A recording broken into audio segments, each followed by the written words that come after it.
Hace un año el estallido social sacó a millones de chilenos a las calles y plazas en protesta por una larga lista de problemáticas. Un año después, y en medio de una pandemia global, la gente de Chile y el mundo entero se encontró en la situación contraria, encerradas por la mayor parte del año.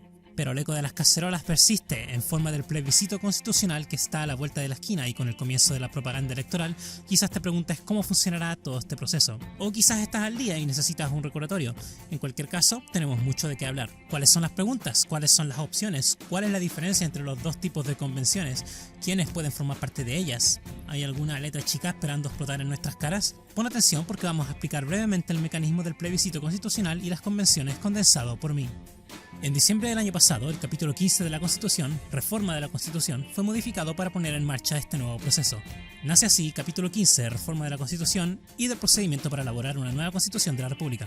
Mientras que antes, cualquier reforma constitucional solo podía ser iniciada por el presidente y aprobada por parlamentarios, los cambios al capítulo 15, esta parte, consisten de 13 capítulos adicionales desde el 130 al 143, detallando cómo funcionará este, y solo este, proceso para crear una nueva Constitución.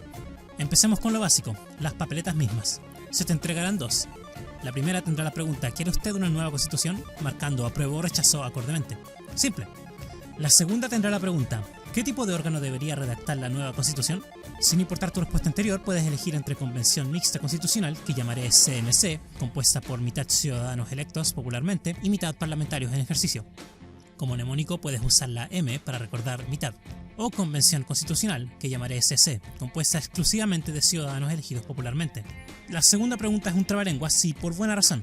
Bajo ella se encuentra el mecanismo para elegir quiénes escribirán la Constitución que será presentada en un posible plebiscito futuro. Ahora, para explicar el sistema de convencionales viajemos a un futuro hipotético, donde el pueblo decida aprobar el comienzo del proceso de creación de una nueva Constitución. Independiente de tu postura en el asunto, esto es importante. La CMC tendría 172 miembros. La primera mitad serán 86 ciudadanos elegidos popularmente utilizando el mismo método de representación proporcional de partidos usado en las elecciones parlamentarias a nivel nacional. Al igual que las elecciones parlamentarias, listas serán asignadas en cada distrito, las cuales elegirán una cierta cantidad de convencionales constituyentes. Los otros 86 serán parlamentarios y serán elegidos por el Congreso Pleno, es decir, ambas cámaras juntas, utilizando el mismo sistema pero a nivel interno, siendo el Congreso como su propio distrito con 86 constituyentes a elegir y cada parlamentario como un ciudadano de este distrito. La CC, por otra parte, consiste enteramente de ciudadanos elegidos popularmente.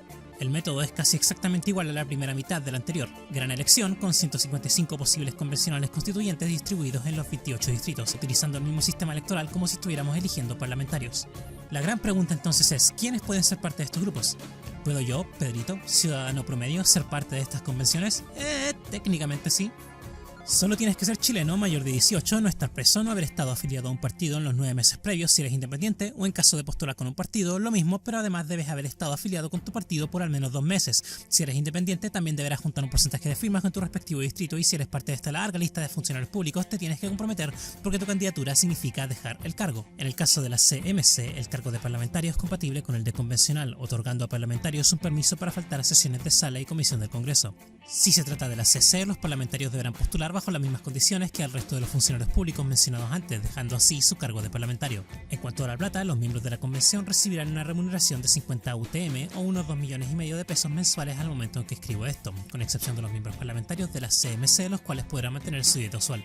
Una vez elegidos los constituyentes, el presidente de la República convocará la primera sesión. La aprobación de las normas de la nueva Constitución y el método de votación para ellas serán elegidas con un quórum inalterable de 2/3 de los convencionales. Ya sea CMC o CC, la convención tendrá 9 meses o 12 si dicen por favor y gracias, para redactar y proponer una nueva constitución. Una vez propuesto el texto, la convención es inmediatamente disuelta y dando un círculo completo regresamos al pueblo con un nuevo plebiscito.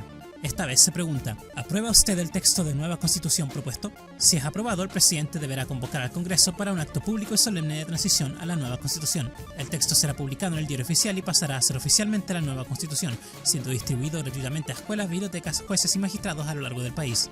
Si es rechazado, la constitución presente, aquella donde estoy leyendo todo esto, continuará vigente y todo el sistema explicado en este video inmediatamente obsoleto, salvo que decida ser reciclado en el futuro por medio de otra reforma. Y eso es todo, un plebiscito para decidir si se crea una nueva constitución y, de ser así, quienes la escribirán, ciudadanos electos y parlamentarios o solo ciudadanos electos, los cuales serán elegidos en una elección idéntica a las elecciones parlamentarias.